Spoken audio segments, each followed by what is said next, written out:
রাহমাতুল্লাহি ওয়া বারাকাতুহু। সম্মানিত উপস্থিতি, আমরা সবাই মুসলিম। জন্মের পর থেকে আমরা একটি মিছিলে রয়েছি, যে মিছিল সম্পর্কে আমরা হয়তো অনেকেই জানি, আবার অনেকেই জানি না। হয়তো অনেকে সেই মিছিলের কথা স্মরণ রাখি, আবার অনেকে রাখি না। আমি আজকে এই মিছিল সম্পর্কে আপনাদেরকে স্মরণ করিয়ে দেওয়ার জন্য আবৃত্তি করব আমাদের মিছিল কবিতাটি। লিখেছেন কবি আল মাহমুদ। আমাদের এই মিছিল নিকট অতীত থেকে অনন্তকালের দিকে। আমরা বদর থেকে উহুদ হয়ে এখানে শত সংঘাতের মধ্যে এই কাফেলা এসে দাঁড়িয়েছি। কে প্রশ্ন করে আমরা কোথায় যাব? আমরা তো বলেছি আমাদের এই যাত্রা অনন্তকালে।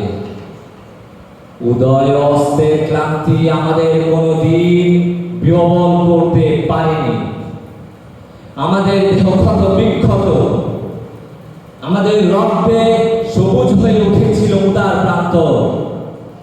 পৃথিবীতে যত গোলাপ ফুল ফোটে তার লাল বর্ণ আমাদের রক্ত, তার সুগন্ধ আমাদের নিঃশ্বাস বায়ু।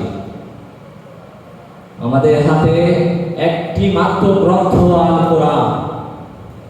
এই পবিত্র গ্রন্থ কোনো দিন কোনো অবস্থায় কোনো তাওহীদি বাণীকে থামতে দেয়নি। আমরা কি করে থামি? আমাদের গন্তব্য তো এক সোনার তরুণের দিকে, যা এ ভূপৃষ্ঠে নেই।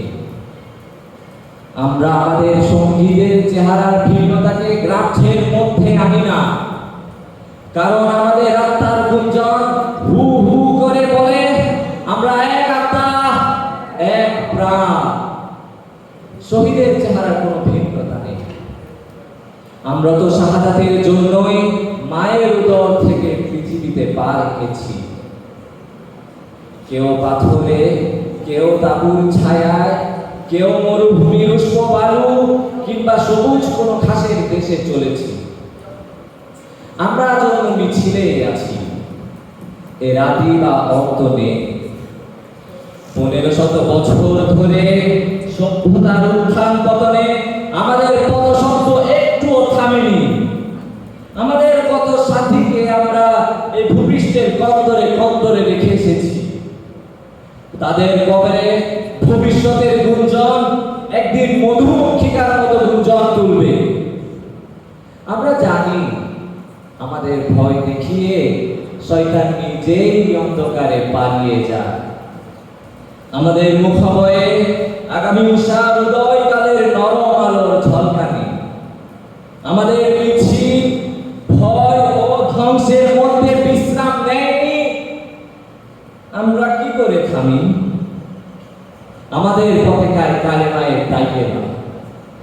আমাদের এই বাণী কোনদিন কাউকে থামতে দেয়নি, আমরা থামবো না। আসসালামু আলাইকুম ওয়া রাহমাতুল্লাহি ওয়া বারাকাতুহু।